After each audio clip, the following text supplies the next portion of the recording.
नमस्कार रीडर्स, सारांश book blog में आप सबका स्वागत है। आज की किताब का नाम है गुनाहों का देवता। आज हम देखेंगे इसका रिव्यू और सारांश। आइए तो देखते इसके रिव्यू में क्या है। बहुत सुना था इस किताब के बारे में, इसलिए इसको पढ़ डाला।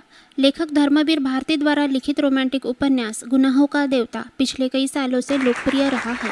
इस उपन्यास की लोकप्रियता के कारण इसकी कहानी पर एक सीरियल भी बन चुकी है, जिसका नाम है एक था चंदर एक थी सुधा। सबसे बेस्ट सेलिंग नॉवेल्स में गुनाहों का देवता रोमांटिक की श्रेणी में सबसे आगे है। कहानी संपूर्ण रूप से मन जीत लेती है। यह 1949 में प्रकाशित हुआ उपन्यास है, जिसे ब्रिटिश राज के दौरान लिखा गया था। उपन्यास आपको प्रेम की सच्ची परिभाषा समझाता है। कहानी में प्रेम भावनाओं का अच्छा संतुलन बनाया गया है। किताबें पढ़ने वालों के लिए यह एक अच्छा मास्टरपीस है। किताब 100 से ज़्यादा भाषाओं में भाषांतरित हो चुकी है। यह धर्मवीर भारती का सबसे प्रसिद्ध उपन्यास है। इस उपन्यास ने उन्हें समकालीन युवाओं में प्रशंसा का पात्र बना दिया था। इसके लिए उन्हें कई पुरस्कार प्राप्त हुए। इसके साथ ही वह मुंशी प्रेमचंद के बाद हिंदी साहित्य में सबसे अधिक मान्यता प्राप्त नामों में से एक बन गए। धर्मवीर भारती का जन्म 25 सितंबर 1926 को इलाहाबाद में हुआ। वह लेखक के साथ साथ कवि भी थे। उन्होंने एमए हिंदी में और पीएचडी की थी। वह प्रसिद्ध साप्ताहिक पत्रिका धर्मयुग के मुख्य एडिटर भी रहे हैं। गुनाहों का देवता, सूरज का सातवां घोड़ा और अंधा युग यह उनकी कुछ प्रसिद्ध किताबें हैं। 1972 में उन्हें पद्मश्री सम्मान से नवाजा गया। इसके साथ उन्हें और भी सम्मान प्राप्त हुए। सूरज का सातवां घोड़ा किताब पर बनी फिल्म को नेशनल फिल्म अवार्ड भी मिला, जिसे प्रसिद्ध निर्देशक श्याम बेनेगल द्वारा बनाया गया था। किताब के बारे में बेहद उत्सुकता जागी थी। पढ़ने के बाद पता चला कि यह एक प्रेम कहानी के साथ साथ आदर्शवादी उपन्यास है। उपन्यास में कहानी कम और आदर्शवाद ज़्यादा है, जो आजकल के लोगों को शायद ही हजम हो। फिर भी कुछ तो आदर्शवादी लोग होंगे जो सच्चा प्रेम करना जानते हो। जिनको सच्चे प्रेम के मायने जानने हैं, उन्हें यह किताब ज़रूर पढ़नी चाहिए। क्योंकि चंदर के प्रेम की खातिर सुधा अपने आप को मिटा देती है, लेकिन चंदर से कोई शिकायत नहीं करती। उपन्यास में उस दौर में प्रचलित प्रथाओं का बोलबाला दिखाई पड़ता है।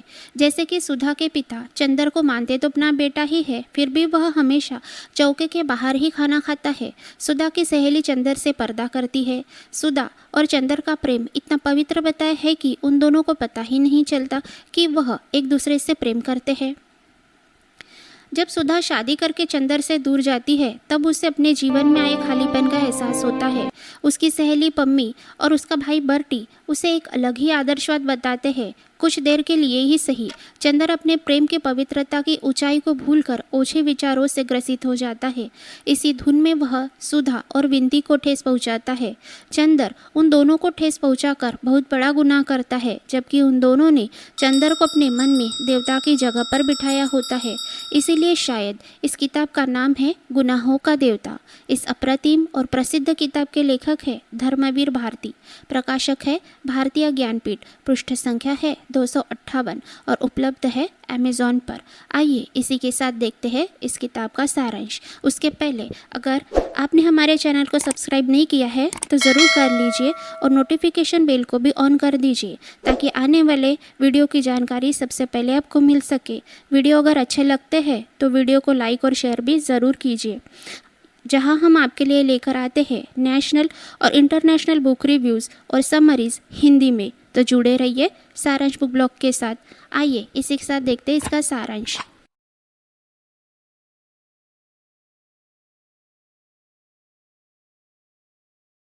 कहानी इलाहाबाद यानी कि आज के प्रयागराज में घटित होती है। यह शहर इसलिए पावन है क्योंकि यहाँ दो महान नदियाँ गंगा और यमुना का संगम होता है। लेखक ने इसे एक रोमांटिक शहर भी कहा है। किताब की कहानी का नायक चंदर अपनी सौतेली माँ से झगड़ा करके इलाहाबाद आता है। वह वहाँ के कॉलेज में दाखिला लेता है। उसी कॉलेज में प्रोफेसर है डॉक्टर शुक्ला। वह उसे पढ़ाई में मार्गदर्शन करते हैं। मार्गदर्शन के साथ साथ वह कब उसके अभिभावक बन जाते हैं उनको भी पता नहीं चलता। चंदर एक बुद्धिमान युवक है और पढ़ाई में होशियार भी, इसलिए डॉक्टर शुक्ला चाहते हैं कि वह अपनी पीएचडी पूरी करके केंद्र में नौकरी पर लग जाए। वैसे डॉक्टर शुक्ला एक बहुत बड़ी हस्ती है जिनका राजनीतिक लोगों के साथ उठना बैठना है। वह अपनी इन सभाओं के दौरान चंदर को भी अपने साथ रखते हैं, इसलिए शुक्ला के सर्कल के लोग चंदर को भी जानते हैं। प्रोफेसर शुक्ला का इलाहाबाद में एक प्रशस्त बंगला है। ज़्यादातर कहानी इसी बंगले में घटित होती है। प्रोफेसर शुक्ला की एक बेटी है जो उनकी छोटी बहन के पास गांव में रहती है, क्योंकि सुधा की माँ बचपन में ही गुजर गई थी। वह बड़ी हो गई तो प्रोफेसर शुक्ला ने उसे अपने पास बुला लिया। वह थोड़ी सी अल्हड़ और भोली है, उसके व्यवहार में थोड़ा जंगलीपन है। अब वह चंदर के अनुशासन में बड़ी होती है। चंदर की एक डांट पर सहम से जाती है। चंदर से बिना पूछे वह कुछ भी नहीं करती। वह चंदर को देवता की तरह पूछती है और उस पर बहुत विश्वास करती है। यह बात आपको किताब में दिए बहुत से प्रसंगों से पता चलेगा। उसमें से यह एक है कि जब सुधा की सहेली गेसु उसे चिढ़ाती है कि तुम्हें प्यार हो गया है, तब सुधा इनकार में सिर हिलाती है। उसके बाद वह चंदर से पूछती है कि बताओ, मुझे कभी प्यार हुआ है या नहीं? हो सकता है कि तुम्हें याद हो और मैं भूल गई। इस वाक्य से पता चलता है कि सुधा खुद से ज़्यादा चंदर पर विश्वास करती है। कुछ दिनों में सुधा के गांव वाले बुआ की बेटी बिनती भी इलाहाबाद वाले बंगले में आ जाती है। बिनती भी इन दोनों के जीवन का एक हिस्सा बन जाती है। चंदर उसे भी स्नेह और दुलार तो देता है, लेकिन सुधा की जगह नहीं। इन तीनों की हंसी ठिठोली, एक दूसरे को चिढ़ाना, रूठना, मनाना, उनके इन प्यार भरे दिनों का गवाह वह बंगला बन जाता है। अब जैसे ही बिनती के ब्याह की बात चलने लगती है तो यह बात उठती है कि बड़ी होने के नाते सुधा की शादी पहले कर दी जाए। सुधा की शादी के लिए वही लड़का पसंद कर लिया जाता है जिसने एक राजनीतिक दंगे में शुक्ला और चंदर की जान बचाई थी। इसको पसंद करवाने का काम भी चंदर पर ही आ जाता है। चंदर को अभी तक इस बात का एहसास ही नहीं कि सुधा उसकी आत्मा है। सुधा के बगैर वह अधूरा है। या यह भी हो सकता है कि डॉक्टर शुक्ला उसे बेटी की तरह मानते हैं तो वह उनके विश्वास की लाज रखना चाहता हो, समाज के तानों से उन्हें बचाना चाहता हो। या चंदर की एक और अच्छी बात बताई है कि वह अपने आप को संयत रखकर अपने ऊपर उपकार करने वाले के विश्वास को कायम रखना चाहता है। चंदर वही करता है, वह एक बेटे का फर्ज पूरा करता है। सुधा की शादी हो जाती है। सुधा अपने पति कैलाश को ना ही तो स्वीकार कर पाती है, ना ही तो उसे दूर धकेल पाती है। इसी एहसास में वह घुटकर रह जाती है, क्योंकि उसकी आत्मा तो चंदर की है। कुछ दिनों के बाद डॉक्टर शुक्ला की वजह से बिनती की शादी टूट जाती है। अब डॉक्टर शुक्ला चाहते हैं कि चंदर और बिनती की शादी हो जाए, क्योंकि अब उनके बिरादरी में तो बिनती को दूसरा लड़का मिलने से रहा। अब उनको अंतरजातीय विवाह से कोई फर्क नहीं पड़ता। अब उनको सिर्फ बिनती की चिंता है। यह वही डॉक्टर शुक्ला है जो सुधा की शादी के वक्त अपने सामाजिक प्रथाओं के कड़े समर्थक थे। अगर चंदर इस वक्त सुधा का हाथ मांगता तो क्या वह हाँ कह देते? क्या उन दोनों के रिश्ते में वही विश्वास कायम रहता जो अब है? खैर यह किताब इतने सालों से बेस्टसेलर बनी हुई है तो कुछ तो होगा इस किताब में जिसने लोगों के दिलों को छुआ। हो सकता है कि हम ही वह बात आपको न बता पाए हो, तो आपको ही इस किताब को पढ़ना होगा। पढ़कर यह जानना होगा कि क्या चंदर बिनती के साथ शादी करके सुधा को भी अपनी शादी में खुश रहने की सलाह देता है, या फिर किताब का अंत कुछ और ही है। पढ़कर ज़रूर जानिए और अपने विचार हमें कमेंट में ज़रूर बताइए। धन्यवाद।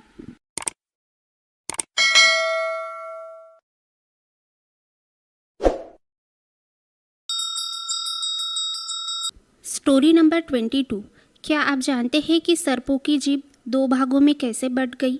इसकी कथा इस प्रकार है। इंद्रदेव पक्षीराज गरुड़ को वर देकर भगवान विष्णु के पास गए। उन्होंने उनके और गरुड़ के बीच हुई सारी बात भगवान विष्णु को बताई। फिर वे गरुड़ के पास गए और बोले कि तुम अमृत जहाँ रखोगे वहाँ से मैं तुरंत इसे उठा ले जाऊंगा। इसके बाद गरुड़ जी अमृत लेकर अपनी माता के पास पहुँचे। वे सर्पों को अमृत दिखाकर बोले, मैंने तुम लोगों के लिए अमृत ला दिया है, तुम लोग नहा धोकर शुद्ध होकर आओ, तब तक मैं इसे कुशों पर रख देता हूँ। उसके बाद तुम इस अमृत को पियो। अमृत लाने को भेजते समय तुम लोगों ने मुझसे जो बातें कही थी उसके अनुसार अब मेरी माता दासीपन से मुक्त है, क्योंकि मैंने तुम्हारा बताया हुआ काम कर दिया है। तब सर्पों ने भी गरुड़ की इस बात को मान लिया। उसके बाद वे सारे सर्प नहाने चले गए। इसी बीच इंद्रदेव अमृत का कलश उठाकर चले गए। इसके बाद सर्प वहाँ नहा धोकर आए तो देखा अमृत गायब है। तब सर्पों ने सोचा यह हमारे कपटपूर्ण बर्ताव का ही बदला है। सर्पों ने समझा कि यहाँ अमृत रखा गया था तो हो सकता है कि अमृत यहाँ गिरा हो। यही सोचकर उन्होंने कुशों को चाटना शुरू किया। ऐसा करने से सर्पों की जीभ 2 भागों में बंट गई। दूसरा यह कि भगवान शेषनाग ने धरती को अपने सर पर क्यों धारण किया। जब कद्रु ने अपने पुत्रों को यानी कि सर्पों को शाप दिया तो भगवान शेषनाग ने उनका साथ छोड़कर कठोर तपस्या आरंभ की। वह सिर्फ वायु पीकर रहने लगे। उन्होंने अपने संपूर्ण इंद्रियों को वश में कर लिया था। वे नियम पूर्वक अपने व्रत का पालन करते थे। वे गंधमादन पर्वत पर बद्रिकाश्रम तीर्थ में तप करने लगे। वे गोकर्ण, पुष्कर, हिमालय के तटवर्ती प्रदेश, अलग अलग पुण्य तीर्थ और देवालयों में जा जाकर संयम के साथ एकांतवास करने लगे। उनके शरीर का मांस, त्वचा और नाड़ियाँ सूख गई थी। वे सिर पर जटा और शरीर पर वल्कल धारण किए रहते थे। उनकी यह दशा देखकर ब्रह्मा जी उनके पास आए और बोले, यह तुम क्या कर रहे हो? तुम प्रजा का कल्याण करो। इस सब के कारण तुम सारे लोगों को पीड़ा पहुंचा रहे हो। तुम्हारे मन में जो इच्छा हो वह मांग लो। इस पर शेषनाग जी कहते हैं उनके बंधु बांधव बड़े ही मंदबुद्धि है। वे उनके साथ नहीं रहना चाहते। हमेशा शत्रु के जैसे एक दूसरे से दोष निकालते रहते हैं। मैं इससे ऊब गया हूँ और इसीलिए तपस्या में लगा हुआ हूँ जिससे मैं उनका मुंह दोबारा ना देख सकूँ। वे विनीता और उसके पुत्रों से ईर्ष्या करते हैं जबकि वह भी तो हमारे भाई ही है। इन सब कारणों से मैंने यह निश्चय किया है कि तपस्या द्वारा मैं यह शरीर त्याग दूंगा जिससे मरने के बाद भी मैं उन दुष्टों के साथ न रह सकूं। शेषनाग की बातें सुनकर ब्रह्मा जी ने कहा, मैं तुम्हारे भाइयों के बारे में सब कुछ जानता हूँ। इस विषय में मुझे जो करना था उसकी व्यवस्था मैंने पहले ही कर रखी है। तुम्हें अपने भाइयों के लिए शोक नहीं करना चाहिए। अभी तुम मुझसे कोई वर मांग लो। मैं इस बात से बड़ा प्रसन्न हूँ कि तुम्हारी बुद्धि धर्म में लगी हुई है। शेषनाग फिर कहते हैं, मेरे लिए तो सबसे अच्छा यही हो सकता है कि मेरी बुद्धि हमेशा धर्म और तपस्या में ही लगी रहे। ब्रह्मा जी कहते हैं, मैं तुम्हारी इस बात से बहुत प्रसन्न हूँ। फिर भी तुम्हें प्रजा के हित के लिए एक काम करना चाहिए। यह संपूर्ण पृथ्वी पर्वत, वन, सागर, नगरों सहित प्राय हिलती डुलती रहती है। तुम इसे भली भांति धारण करके इस प्रकार स्थिर रहो जिससे यह पूर्णता अचल हो जाए।